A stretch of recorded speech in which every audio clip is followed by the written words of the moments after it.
राम राम सब ने स्वागत है आपका बहुत बहुत एक और नई वीडियो के अंदर। मेरा नाम है विनायक वर्मा और काफ़ी टाइम बाद में वीडियो आ रही है। ये चाबी देख के किसकी लग रही है? दो बटन तो फॉर्च्यूनर में आते नहीं हैं, इनोवा में ही आते हैं, सही बात है। लेकिन ये हाई क्रॉस की नहीं है, ये क्रिस्टा की चाबी है। चलो आपको कार दिखाते हैं एक बार। ये रही इनोवा क्रिस्टा। हाँ, एक और वीडियो इनोवा क्रिस्टा के ऊपर, लेकिन ये ऐसी वैसी इनोवा क्रिस्टा नहीं है, ये बहुत ही यूनिक क्रिस्टा है। क्यों यूनिक है वो भी बताता हूँ आपको 2 मिनट में, जब तक आप गाड़ी चेक करिए। जब इनोवा क्रिस्टा लॉन्च हुई थी, इसने रिप्लेस करा था, मतलब ये कुल मिला के इनोवा का सेकंड जनरेशन था इंडिया के अंदर। तो उस टाइम जब लॉन्च हुई थी उसका फेस है, अब तो उसके 3-4 फेस लिफ्ट आ गए हैं। आगे से कुछ ऐसी दिखती है, सुंदर है काफ़ी। अभी भी बहुत कुछ चेंज नहीं है। नई वाली जो आती है ना फेस लिफ्टेड इनोवा क्रिस्टा, इसको भी अपन वो लेटेस्ट फेस लिफ्ट वाली इनोवा क्रिस्टा बना सकते हैं चाहे तो। सिर्फ आगे से ग्रिल और बम्पर चेंज होंगे और कुछ नहीं। लाइट्स भी तक सेम। 17 इंच के अलॉय व्हील टॉप मॉडल है ये, Z model. Silver alloy wheels आते हैं, नई डायमंड कार्ड आते थे उस टाइम, और नई ग्लॉस ब्लैक। एक ग्लॉस ब्लैक आते थे, उसमें स्पोर्ट टूरिंग एडिशन वाला इनोवा क्रिस्टा वेरिएंट लेना पड़ता था उसके अंदर। क्रोम के इसमें ORVM टॉप मॉडल में ही आते थे। Chrome door handles, request sensors दोनों गेट पे, और पीछे बूट में भी रिक्वेस्ट सेंसर आता है इसके। यहाँ पे ये लॉक के लिए और यहाँ पे अनलॉक के लिए। पीछे से ऐसी कुछ दिखती है। लो, अब यूनिक क्यों है मैं आपको बताता हूँ। ये देखिए, यस 2.8 लीटर वाला फॉर्च्यूनर वाला इंजन इसके अंदर आता था, जो कि बाद में डिसकंटिन्यू कर दिया था क्योंकि ये ज़्यादा बिकने लग गई थी, लोग फॉर्च्यूनर कम लेते थे।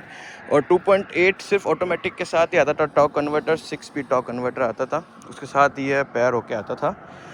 बाकी जेम कार, जेम इंजन, बहुत ही शानदार। 2.8 बंद कर दिया। ये पावर भी ज़्यादा प्रोड्यूस करती है नॉर्मल 2.4 वाली से। ये कैप्टन सीट वाली है। टॉप मॉडल में कैप्टन सीट्स ही आती है, जैसा कि आपको पता है। ये देखिए कैप्टन सीट्स वाली है, बीच में लगा रखा है ताकि 3 जन आराम से बैठ जाए। चलो आपको मैं फ्रंट डोर खोल के दिखाता हूँ और अंदर ले जाते हैं। टैन इंटीरियर वाली थी, थोड़ा होली का कलर लगा हुआ है। गाड़ी देखो ना, इसको 8 साल हो गए हैं, तो उस हिसाब से कंडीशन आपको मैं सब बताता हूँ क्या मामला है क्या नहीं है। ये सॉफ्ट टच डोर के टिम्स पे, चारों विंडो टॉप डाउन।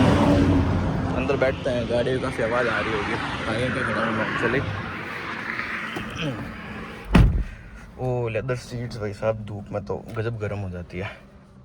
चलो अब आपको मैं गाड़ी एक बार स्टार्ट करके बताता हूँ। ब्रेक पेडल दबा के ये स्टार्ट। आप आवाज़ सुनना 2.8 लीटर की।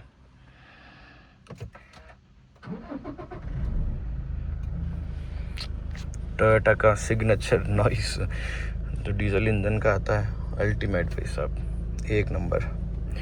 गर्मी लग रही है, थोड़ी सी ऐसी तेज कर लेते हैं और सीट थोड़ी सी पीछे कर लेते हैं ताकि आपको व्यू अच्छा है। परफेक्ट। अब ये इनोवा क्रिस्टा ये तो आनी बंद हो गई, ठीक है। और सैडली न्यूज़ भी आई थी कि 2026 एंडिंग 2027 स्टार्टिंग में इनोवा का क्रिस्टा का प्रोडक्शन ही कंपनी कंप्लीट बंद करने वाली है। सिर्फ हाई क्रॉस बिकेगी। अब सुन के थोड़ा दुख हुआ, लेकिन अब देखो क्या सोचा हुआ है कंपनी के।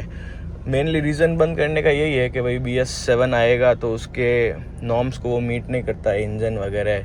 और अगर छोटा इंजन भी निकालेंगे 2 लीटर का तो ठीक है, डीजल इंजन तो डीजल इंजन ही होता है, लेकिन क्या कर सकते हैं। बहुत प्यारी गाड़ी है, बंद तो नहीं करनी चाहिए इनको। मतलब ये देखो ना यार, 8 साल पुरानी गाड़ी है और अभी भी जो लेटेस्ट 2026 के अंदर आती है सेम इंटीरियर के साथ है भाई साहब, लेकिन अभी भी बिल्कुल आउटडेटेड नहीं लगता है। इसका डैशबोर्ड, इसका ये जो फिनिशिंग, वुड फिनिशिंग दे रखी है, ये ऐसी ही बनाई थी कंपनी ने कि भाई साहब जनरेशन टू जनरेशन चलती रहे। मतलब ये वाला सीन है, गजब। अभी आपको पता है मैंने रील डाली थी थोड़ा टाइम पहले, 2-3 महीने पहले, 2 इनोवा क्रिस्टा न्यू लेके आए थे हमारे फैमिली में, 2026 लेटेस्ट मॉडल वाली। उसमें और इसमें कुछ फ़र्क नहीं है, बस BS6 फेज़ 2 वाला इंजन है तो हल्का सा साइलेंट है, रिफाइंड है, वो अच्छी बात है। बाकी आगे से सिर्फ हल्का सा फेस लिफ्टेड है, मतलब ग्रिल चेंज है और बम्पर चेंज है। बाकी कुछ चेंज नहीं है। हेडलाइट सेम है, बोनेट सेम है, पीछे से तो बम्पर और लाइट भी चेंज करने की इन्होंने टेंशन नहीं ली, मतलब पीछे से एकदम सेम है, अंदर से भी एकदम सेम है, बस सीट्स के कलर चेंज कर देते हैं। ये थोड़ा सा डार्क ब्राउन में है, वो हल्का सा कैमल ब्राउन में आता है, लाइट ब्राउन में आता है टॉप मॉडल में, और ब्लैक का भी ऑप्शन तो है ही है अपने पास। और मेन चेंज इन्होंने करा जो इंफोटेनमेंट सिस्टम है वो चेंज कर दिया, लेकिन इंफोटेनमेंट सिस्टम चेंज तो करा, उसकी वजह से जो आउटपुट है स्पीकर्स का, 4 स्पीकर और 2 ट्विटर, इतना थर्ड क्लास है। ऐसा लगता है एल्टो में जो स्पीकर लगे हुए हैं ना मारुति से, वो वाले लग रहे हैं और वो वाले बज रहे हैं। कम से कम ये इसमें एंड्रॉइड ऑटो, एप्पल कारप्ले नहीं चलता है तो कोई बात नहीं, लेकिन आवाज़ तो अच्छी है, आउटपुट तो बढ़िया आता है, बेस तो आता है, उनमें बिल्कुल बेस नहीं है, सप्पा थर्ड क्लास है। फॉर्च्यूनर में भी यही प्रॉब्लम है, क्योंकि उसमें सेम इंफोटेनमेंट डिस्प्ले आता है और उसका आउटपुट ही नहीं है बिल्कुल भी, मतलब सप्पा थर्ड क्लास। बाकी ये इसकी ऐसे कुछ स्टीयरिंग व्हील, ये देखो मैंने आपको मेरी इनोवा क्रिस्टा की वीडियो बनाई थी, तब भी बोला था जो ये इसका प्लास्टिक का पार्ट आता है जिसके ऊपर वुडन फिनिश ये देते हैं, वो ख़राब हो जाती है। ये तो 8 साल पुरानी है, मेरे वाली तो 5 साल ही पुरानी है, उसका भी फिर भी ख़राब हो गया। और इसके देखो क्रैक्स चल गए दो तरह से, पीछे ये खड्डा भी हो गया यहाँ पे। ये ऐसी क्वालिटी है इसकी। तो यही क्वालिटी देखते हुए इन्होंने टोयोटा ने क्या करा, यहाँ पे प्लास्टिक पार्ट देना ही बंद कर दिया। अब कंप्लीट लेदर की स्टीयरिंग ही देते हैं, यहाँ पे भी लेदर चढ़ा के ही देते हैं, तो ये हटा दिया है। वैसे ये लगता प्रीमियम था, लेकिन वह ख़राब जल्दी होता था, फिर उनको चेंज भी करना पड़ता था वारंटी के अंदर, तो उन्होंने बोला नुकसान है अपने, तो चेंज कर दो। अब ये क्या धूप में खड़ी रहती है कभी कभी गाड़ी, मोस्टली धूप में खड़ी रहती है, पार्क रहती है ना, तब ये देखिए इसके ना ये जो AC वेंट है ना, ये भी क्रैक हो गया यहाँ से एक। तो ये कुछ है सिस्टम इसका। ये इंस्ट्रूमेंट क्लस्टर आप देखिए एकदम सेम है अभी भी, एनालॉग प्लस बीच में डिजिटल डिस्प्ले आती है, उसके अंदर एवरेज वगैरह शो करता है। अगर अपन इसमें मैप चलाते तो डायरेक्शंस भी आती है, और यहाँ पे म्यूज़िक का भी आता है, और यहाँ पे कोई वार्निंग आती है तो वो भी आ जाती है, सेटिंग्स अपन चेंज कर सकते हैं। और मेन सबसे बढ़िया बेनिफिट इसका क्या है पता है आपको, ये BS4 है, ठीक है, इसमें नहीं तो एड ब्लू डलता है और नहीं DAF फिल्टर है भाई साहब, सबसे बढ़िया एकदम peace of mind, tension free, 2000-3000 kilometre लंबा चलाओ, कोई तकलीफ नहीं है, शानदार, बिना कोई एड ब्लू का लफड़ा नहीं, कोई बात नहीं। ये 1,42,000 किलोमीटर चल गई है देखो, और 1,42,000 तो इनोवा के लिए कुछ भी नहीं है, मैं सच बता रहा हूँ आपको, नथिंग। मतलब जैसी इस गाड़ी की पहले दिन आवाज़ थी ना, वैसी ही आज है, और उससे ज़्यादा ही बढ़िया है, क्योंकि आवाज़ अब जम गई है, इंजन अब इसका जम गया है। अब मतलब ये बोलती है गाड़ी के बस आप तो मुझे चलाए जाओ।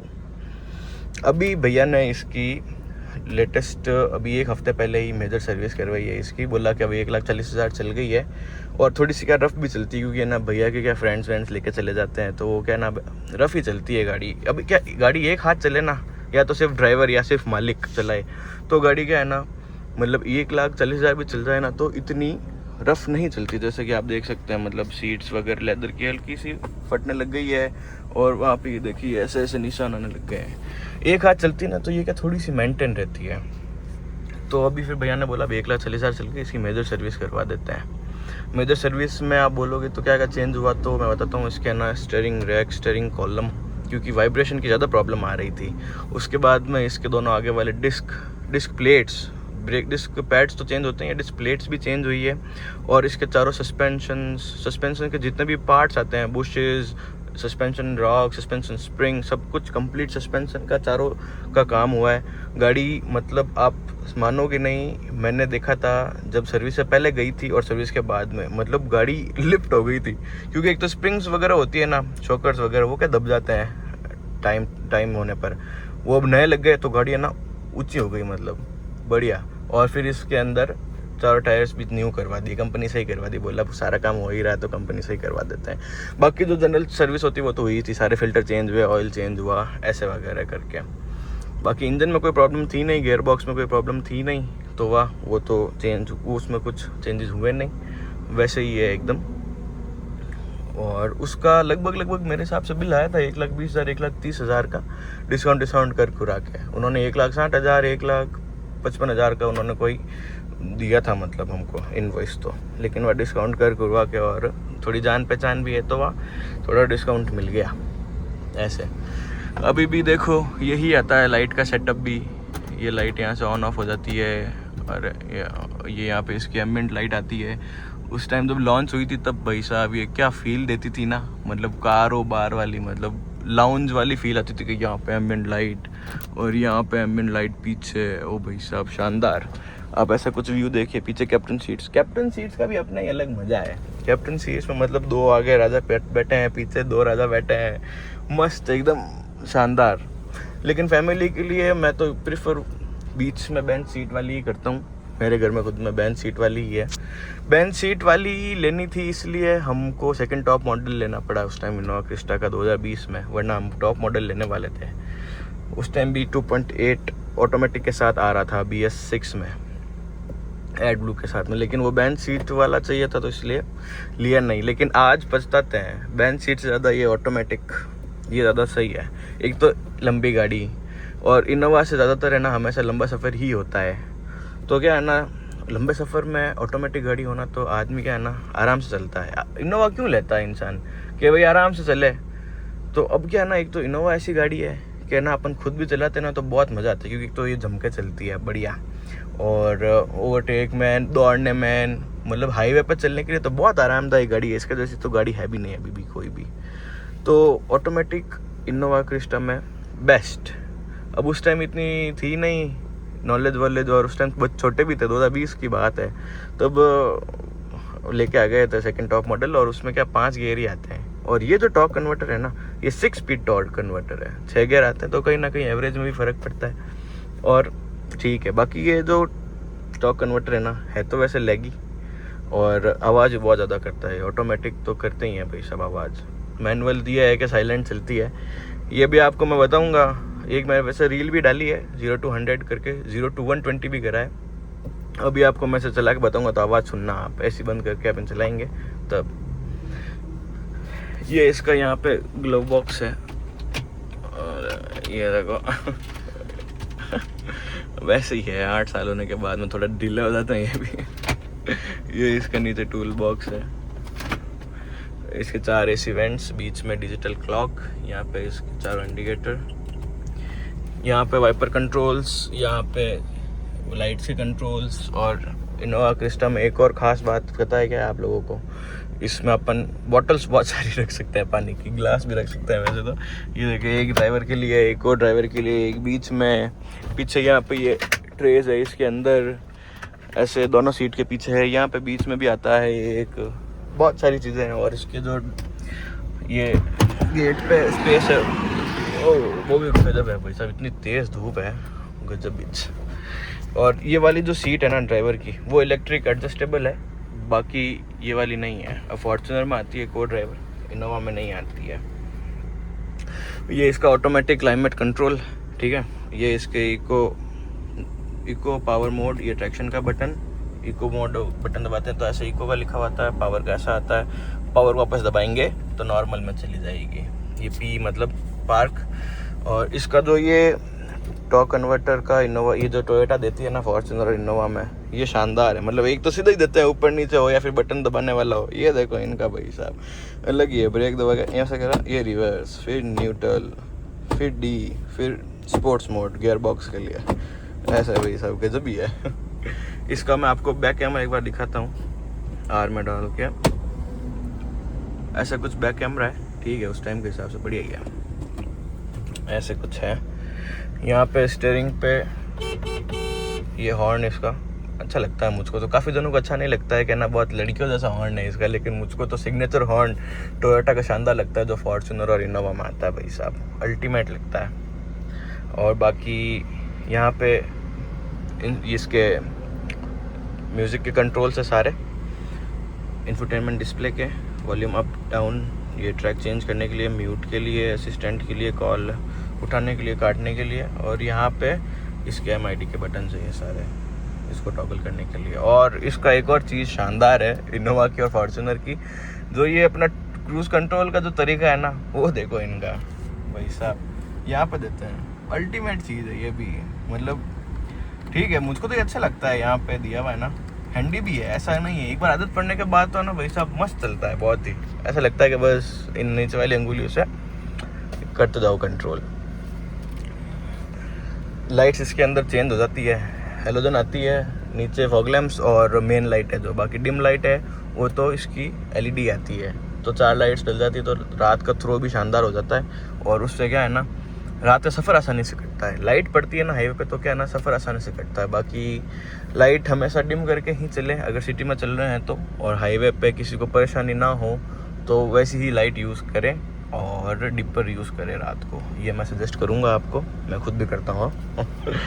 चलो, ये इसका हैंड ब्रेक है, ये इसका यहाँ पे और आर्म रेस्ट के नीचे स्पेस, यहाँ पे इसके स्पेस आता था पेन ड्राइव और ऑक्स कनेक्ट करने का। अब यहाँ पे लेटेस्ट वाली इनोवा में एक ये सिर्फ यही आता है Android auto Apple CarPlay connect करने के लिए। ऐसे यहाँ पे नीचे 12 वोल्ट का सॉकेट है जहाँ पे आप चार्जर वार्जर कनेक्ट करो, डेस्क कैम कनेक्ट करो, जो आपकी इच्छा। यहाँ पे इसका मिरर्स फोल्ड करने का ये ऑप्शन, यहाँ से मिरर ही एडजस्ट हो जाते हैं। बाकी ये विंडोज़ की कंट्रोल है, बेसिक है, कुछ है ही नहीं। फीचर्स के नाम पे तो कुछ नहीं, आपको पता ही है टोयोटा फॉर्च्यूनर में, लेकिन ठीक है। लाइट आती है इसके दोनों मिरर्स के साथ में, जो कि अच्छी बात है। एकदम सॉफ्ट टच है। अभी लेटेस्ट वाली में यहाँ पे प्लास्टिक कर दिया, मतलब कॉस्ट कटिंग देख रहा हो, सिस्टम है। ऑटो डिमिंग नहीं आता है इसके अंदर, मैनुअली आता है, ठीक है, चल जाता है, कोई समस्या नहीं है। पैसेंजर एयरबैग की यहाँ पे वार्निंग आती है। पैसेंजर एयरबैग अपन उधर से बंद भी कर सकते हैं, लेकिन पैसेंजर तो बैठता ही है तो क्या कोई तकलीफ नहीं है, ऐसी कुछ बात है। पीछे यहाँ पे ऐसे इवेंट्स दे रखे हैं, पीछे वहाँ पे भी थर्ड रो के लिए भी ऐसे इवेंट्स दे रखे हैं।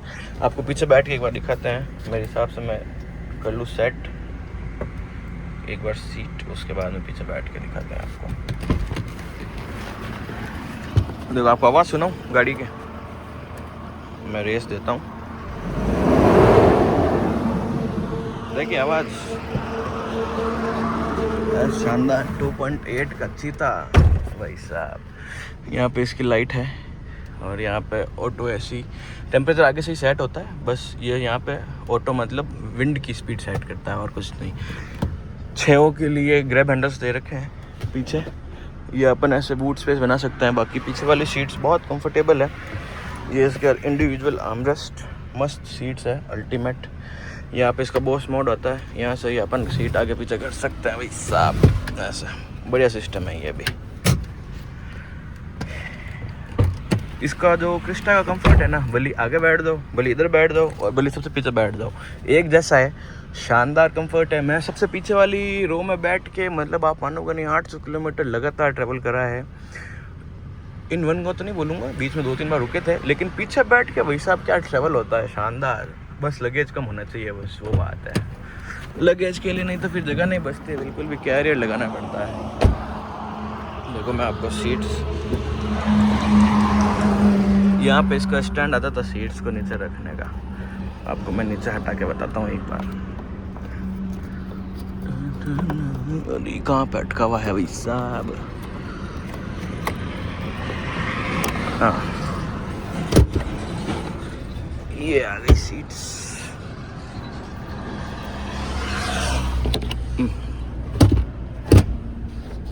ये आ गई सीट्स और इतना कुछ बूट स्पेस आ जाता है।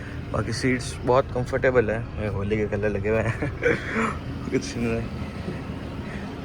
यहाँ पे इसके टूल बॉक्स आता था, यहाँ पे अंदर गेज वेज है और यहाँ से अपन स्पेयर व्हील को निकाल सकते हैं। स्पेयर व्हील इसका एलॉय व्हील आता है, अब नहीं आता, पहले आता था, अब बंद कर दिया। कॉस्ट कटिंग, यहाँ से इसका फ्यूल लीड ओपन करने का और यहाँ से इसका बोनेट ओपन करने का। ये पार्किंग सेंसर्स टी आवाज़ करते हैं, उसको बंद करने का।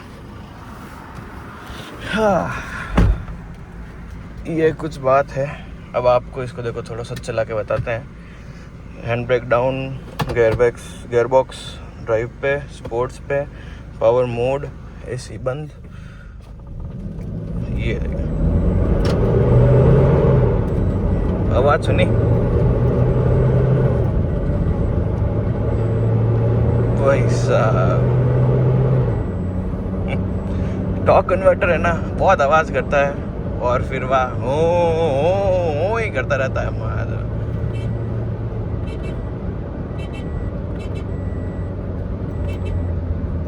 लेकिन ये है कि चलाने में मज़ा आता है बहुत ही इनोवा का। गर्मी लग रही है, एसी ऑन कर लेते हैं, गियर बॉक्स को नॉर्मल में डाल देते हैं और गाड़ी को अभी नॉर्मल मोड में डाल देते हैं।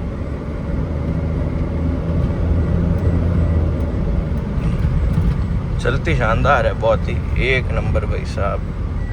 व्यू देखिए आप, ये जैसलमेर जोधपुर हाईवे है, अल्टीमेट है। हाईवेज का तो आराम हो ही गया है, और हाईवेज का आराम होने के बाद में इन गाड़ियों का जो चलाने का और मज़ा है ना, वो और बढ़िया है भाई साहब। ऐसे लंबे लंबे हाईवे और बढ़िया चलो आप 100-120, कोई तकलीफ़ नहीं, सफ़र भी आसानी से कटता है और मज़ा भी आता है। चलती शानदार है, चिपक के चलती है, कोई समस्या नहीं है। पीछे पैसेंजर बैठा है तो उसको भी कोई तकलीफ़ नहीं होती है। अब जो हाई क्रॉस आई है ना, हाई क्रॉस में ये बेनिफिट है कि ना, एक तो वो मोनोकॉक चेसिस है। देखो मोनोकॉक चेसिस और लेटर ऑन फ्रेम का दोनों का ही अपना अपना नेचर है, ठीक है। दोनों के अपने अपने फ़ायदे हैं, दोनों के अपने अपने नुकसान हैं। अब लेटर ऑन फ्रेम, जिसको लेटर ऑन फ्रेम पसंद है वो लेटर ऑन फ्रेम ही पसंद करेगा। जैसे हमारे अभी 2 क्रिस्टा लेके आए आपको, जैसे बताया मैंने, तो वो हाई क्रॉस भी तो ला सकते थे, कोई समस्या नहीं थी उसमें। लेकिन वो बोलते हैं कि हाई क्रॉस तो चलती है एक छोटी कार जैसे, और ये क्रिस्टा है जो चलती है कि भाई ये कोई हाथी चल रहा है ऐसे। अब वो सच में ऐसी बात है, क्यों है?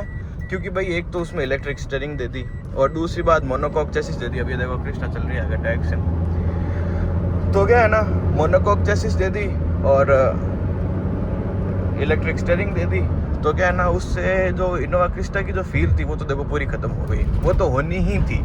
लेकिन उसका बेनिफिट कहीं ना कहीं ये है कि भाई वो और चलाने में आसान हो गई गाड़ी। वो अब वो जो इसमें हल्का सा बॉडी रोल है लेटर ऑन फ्रेम की वजह से, वो उसमें बिल्कुल ही नहीं है, वो हट गया पूरा। एक तो ये बात, और दूसरी बात इलेक्ट्रिक स्टीयरिंग है। इसका क्या ना, स्टीयरिंग हाइड्रोलिक है, ठीक है। तो ये कहीं ना कहीं मतलब हाइड्रोलिक जैसा बिहेव तो करता ही है ऑब्वियसली, क्योंकि मतलब एक तो इसमें वाइब्रेशन की प्रॉब्लम तो शुरुआत से है, मैंने आपको पहले भी वीडियो बना के बताई थी। इसमें वाइब्रेशन की प्रॉब्लम तो शुरुआत से, इसके बार बार डिस्क घिसवाओ करो, ये करो वो करो, वो इलेक्ट्रिक में लफड़ा ही नहीं है बिल्कुल भी, मतलब ठीक है। और दूसरी बात, वो कार जैसी क्यों लगती है? क्योंकि उसमें हाइब्रिड है और पेट्रोल है सिर्फ। तो वो पेट्रोल तो आपको पता ही है साइलेंट चलने वाली है, ये आवाज़ करती है भैंस हूँ, तो वो वाली क्या ना, जो ये चला लेता है ना, उसको हाई क्रॉस में इतना मज़ा नहीं आता है। अब लेकिन क्या है ना, जो मतलब कार एंथुजियास्ट है भाई, जिनको हर गाड़ी चलानी है, हर गाड़ी का फील लेना है, अगर वो हाई क्रॉस और क्रिस्टा चलावे ना, तो मतलब ठीक है कि हाँ भाई हाई क्रॉस अपनी जगह पे शानदार है और क्रिस्टा अपनी जगह शानदार है, ये है। अगर हाई क्रॉस में अगर डीजल इंजन आके ये लॉन्च करते ना, तो मैं सच बताऊं भाई साहब, इतनी शानदार सेल्स होती, इतनी शानदार सेल्स होती। लेकिन बस यही बात है, फिर फॉर्च्यूनर भी कम लेते हैं, हाई क्रॉस ज़्यादा लेते हैं। वो अभी जैसे आपको पता है, अभी तो भाई साहब फॉर्च्यूनर की सेल्स आसमान छू रखी है।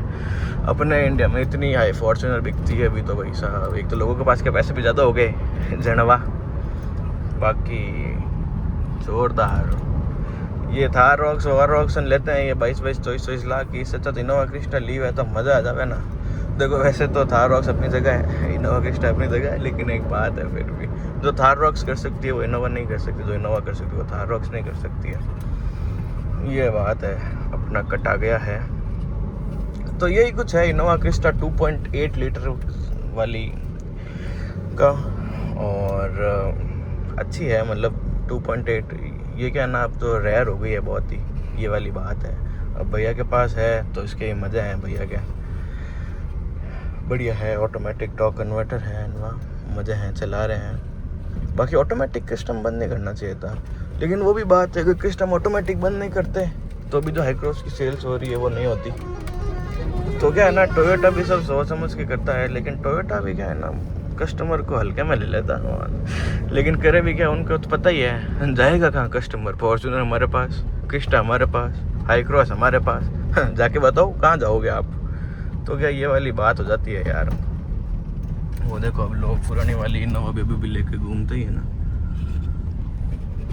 यही बात है। इनोवा का कोई क्या ना मुकाबला नहीं है यार। मैं देखूँ कोई महिंद्रा टाटा को भी कुछ ना कुछ करना चाहिए इस सेगमेंट में, एमपीवी के सेगमेंट में एक निकालनी चाहिए। जैसे महिंद्रा ने तो निकाली थी भाई, महाराज निकाली थी, लेकिन मतलब इनोवा के मुकाबले निकालो यार। बड़ा इंजन हो, ऐसे ही सस्पेंशन हो, उसका नेचर हो भाई साहब के अलग ही चलती है, जन क्या मज़ा ही आ गया, ये वाली बात है। बाकी छोटे मोटे जम्प्स मैन तो ये ठीक है, बात धीरे कर लेते हैं, भैया की गाड़ी है इसलिए, बाकी इसको धीरे धीरे करने की ज़रूरत ही नहीं है, ये तो किसी को निकाल के नहीं देती है। और ये हाइड्रोलिक स्टीयरिंग का ना एक और प्रॉब्लम है भाई साहब, ये बीच में क्या है ना फ्री है तो ये क्या इतना प्ले रहता है हाइड्रोलिक स्टीयरिंग में, ये वाला ना ये लफड़ा करता है। इलेक्ट्रिक में ऐसा इतना प्ले नहीं आता है, तो हाइड्रोलिक में क्या है ना, फिर इसका भले कितना अलाइनमेंट करो ऐसा लगता है टेढ़ा ही है अलाइनमेंट तो इसका भाई साहब। अब इसके क्या 1,40,000 चल गई और थोड़ी रफ चली हुई है, तो इसे क्या ना डैशबोर्ड में से और आवाज़ आती है। अब उनको सर्विस वालों को ये बात बोली हमने कि यार डैशबोर्ड में से आवाज़ आ रही है, तो डैशबोर्ड वाले ने उन्होंने बोला, कंपनी वाले ने क्या भैया इसके अंदर से लॉक टूटे हुए हैं यूँ हैं। तो मैंने कहा भैया चेंज कर दो, कि भैया अभी पूरा खोलेंगे और पता चला कि कुछ ज़्यादा ही चेंजेस करने हैं तो फिर और लफड़ा हो जाएगा, और खोलने के बाद और ज़्यादा बजेगा आपके, मत खुलवाओ, ठीक है जैसे चल रहा है वैसे चलने दो। और फिर अगर पूरा ही आवाज़ साइलेंट करवानी है तो फिर पूरा डैशबोर्ड के अंदर के लॉक वॉक सब नया डलवाओ, डैशबोर्ड के अंदर का जो पार्ट वगैरह आते हैं। एक तो क्या एक ग्लोव बॉक्स भी आवाज़ कर रहा है, तो मैंने कहा ठीक है, भैया ने बोला छो पड़ा ये है मेन, तो अपने सस्पेंशन वगैरह नहीं है, आप तो ये रेडी करके दो। बाकी उससे तो काफ़ी फ़र्क पड़ गया गाड़ी चलने में, और अब डिस्प्लेट्स वगैरह चेंज कराई है, स्टीयरिंग रैक कॉलम वगैरह भी चेंज कराए हैं, तो क्या है ना उससे ठीक है, चलने में और आनंद आ रहा है, अब बढ़िया है। काफ़ी लंबी वीडियो हो गई है 26 मिनट की तो ठीक है, इसके बारे में तो क्या बातें करो, उतनी कम ही है वैसे तो। बाकी ठीक है, मिलते हैं आपको नेक्स्ट वीडियो के अंदर। लाइक करिए वीडियो को, सब्सक्राइब करिए चैनल को, और कमेंट्स में बताइए अपनी राय। अगर आपके पास भी क्रिस्टा 2.8 है तो बताइए उसका एक्सपीरियंस, और कोई गाड़ी एक्सपीरियंस शेयर करना चाहता है जोधपुर के आसपास तो भी बताना। मिलते हैं और बनाएंगे कुछ वीडियो बढ़िया व्यूअर्स के लिए। तब तक के लिए धन्यवाद देखने के लिए, बाय बाय। मिलते हैं आपको बढ़िया ऐसी ही नेक्स्ट वीडियो के अंदर। Thank you so much.